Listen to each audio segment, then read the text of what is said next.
OBC का जो पिछड़ा समाज, अति पिछड़ा समाज का जो कॉलम नंबर 12 है वो नहीं है। उस कॉलम में जनसंख्या के जो गिनती करा रहे हैं, जनसंख्या जनगणना करा रहे हैं, जाति का जनगणना करा रहे हैं, उसके अनुसार वो कॉलम होना चाहिए। और भारत सरकार से निवेदन करूंगा उसको तत्काल लागू करे। मैं तो चाहता हूँ कि आप SC ST OBC की गिनती कीजिए, साथ में सवर्णों की भी गिनती कीजिए, ताकि एक सवर्ण तबका बार बार जो आरोप लगा रहा है कि उनकी सरकार में उपेक्षा की जा रही है, सारे संसाधन, सारे नौकरियां आरक्षित वर्ग के लोग लूट रहे हैं, तो कम से कम उन लोगों के भी तो डाटा है कि आखिर नौकरियों में है कितने लोग उनके।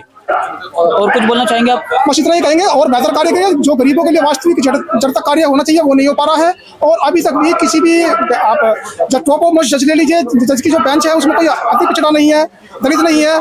आज भी UGC का बिल लागू हो जाता और पूरे देश के अंदर इस चीज को जो पीड़ित थे, जो वंचित थे, जो शोषित थे, उनको हक अधिकार मिलता। लेकिन नहीं, केंद्र सरकार जो है वो नहीं चाहती कि इस देश के जो वंचित है, शोषित है, पीड़ित हैं, उनको हम हिस्सेदारी दें। वो यही चाह रही है किसी न किसी तरीके से इनको हम इसी लारी लप्पे में रखते रहें और अपनी सत्ता के अंदर हमारी बरकरारी बनती रहे। कि लोग जातिगत जनगणना करवाने के लिए अपना योगदान दे रहे हैं और देना भी चाहिए, क्योंकि जाति एक देश की बदसूरत सच्चाई है।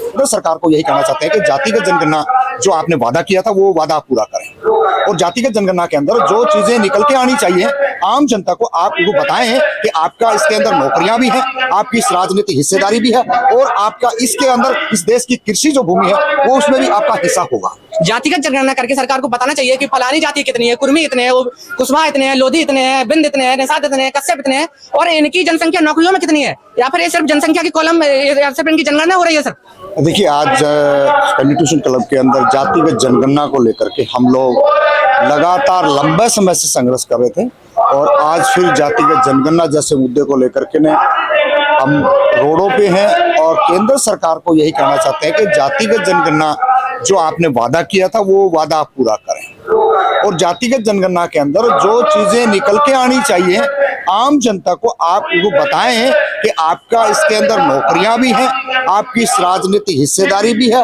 और आपका इसके अंदर इस देश की कृषि जो भूमि है वो उसमें भी आपका हिस्सा होगा।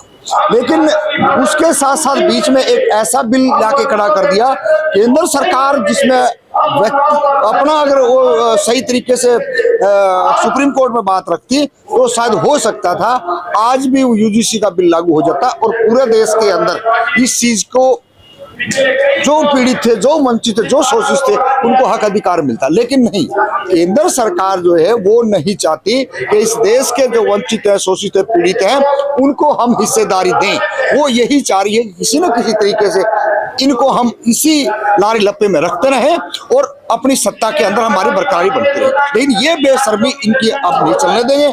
ये लगातार जिस तरीके से लोगों को गुमराह करके ना सत्ता में बैठे रहने का काम कर रहे हैं वो अब चलने वाला नहीं है। जैसे सुप्रीम कोर्ट में हमने देख लिया ना क्या हुआ, 19 तारीख को हियरिंग होनी थी और उस पर सटे लगा दिया। जो लोग सुप्रीम कोर्ट के अंदर आए थे, जो जय श्री राम के नारे लगाने वाले थे, जय भवानी के नारे वहां पर लगे हैं, क्या इस देश के सुप्रीम कोर्ट के अंदर जो जज साहब बैठे हैं वहां के जो लोग हैं क्या उनको पता नहीं था? उनको पूरा जानकारी थी, लेकिन उन्होंने यही कहा कि कहीं ना कहीं उसको पास नहीं होने दिया। तो ये हालात अगर रही तो हमारे लिए तो बहुत दुखदायी है और हम लगातार इन बातों को लेकर के न रोडों पे हैं और अपनी हक अधिकार की लड़ाई, चाहे वो रोजगार की हो, शिक्षा की हो, राजनीतिक हिस्सेदारी हो, छोड़ेंगे नहीं। अब हाथ दो हाथ, क्योंकि हम भी अब स्कूलों के अंदर, कॉलेजों के अंदर हमारे बच्चे आए हैं और उसी का असर है कि हम कहीं ना कहीं आज अपने हकों के लिए रोडों को। जो सरकार इस देश में जानवरों की गिनती करवा रही है वो इस देश के SC ST OBC और सवर्णों की गिनती भी करने के लिए डर रही है। मैं तो चाहता हूं कि आप SC ST OBC की गिनती कीजिए, साथ में सवर्णों की भी गिनती कीजिए, ताकि एक सवर्ण तबका बार बार जो आरोप लगा रहा है कि उनकी सरकार में उपेक्षा की जा रही है, सारे संसाधन, सारे नौकरियां आरक्षित वर्ग के लोग लूट रहे हैं, तो कम से कम उन लोगों के भी तो डाटा है कि आखिर नौकरियों में है कितने लोग उनके। और जो OBC का वर्ग जिसकी आबादी 52% है, तो कम से कम उनका ये एग्जैक्ट डाटा तो आए सामने कि उनकी नौकरियों में हिस्सेदारी कितनी है, उनके जज कितने हैं, उनके प्रोफेसर कितने हैं, उनके वकील कितने हैं। और जो SC वर्ग ऐसे ही माइनॉरिटी वर्ग के, तो जो हमारे जो OBC वर्ग की पॉपुलेशन जो 52% है, उनकी एक बार जातिगत जनगणना करके सरकार को बताना चाहिए कि फलानी जाति कितनी है, कुर्मी इतने हैं, कुशवाहा इतने हैं, लोधी इतने हैं, बिंद इतने हैं, निषाद इतने हैं, कश्यप इतने हैं, और इनकी जनसंख्या नौकरियों में कितनी है, या फिर ये सिर्फ जनसंख्या की कॉलम, सिर्फ इनकी जनगणना हो रही है। सर 70 सालों से। कितनी जातियां ऐसी हैं जो अभी सरकारी नौकरियों का मुंह नहीं देखी हैं, कितनी जातियां ऐसी हैं जो अभी संसद का मुंह नहीं देखी, कितनी जातियां ऐसी हैं जो अभी जिनकी जातियों के एक भी वकील नहीं बने, कितनी जातियां ऐसी हैं जिनके एक भी प्रोफेसर नहीं है। तो ये सब जातिगत जनगणना से स्पष्ट हो जाएगा।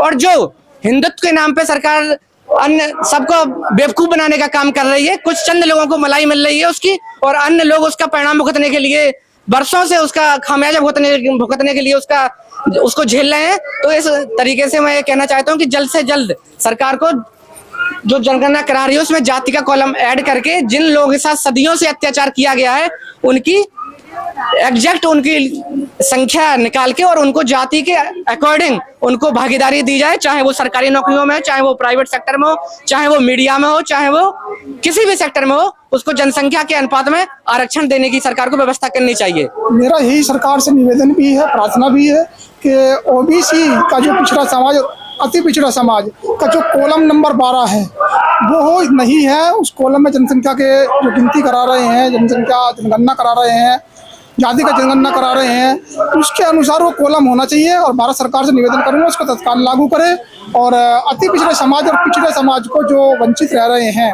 जनसंख्या जितनी जिसकी जनसंख्या भारी उसकी उतनी भागीदारी सरकार सुनिश्चित करे और संविधान में करेक्शन कर उसको भी, उस कॉलम को भी डालें।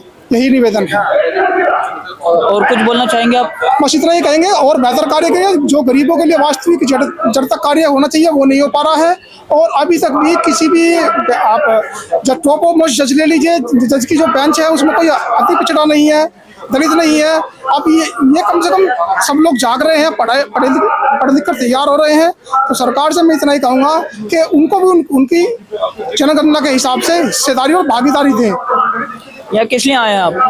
क्वेश्चन कलम में इसलिए आना हुआ, ये कार्यक्रम रखा हुआ था कि जो जातिगत जनगणना हो रही है उसमें कॉलम नंबर 12 अति पिछड़े समाज और पिछड़े समाज का नहीं है, उसको जातिगत जनगणना के हिसाब से वो कॉलम जरूर रखें।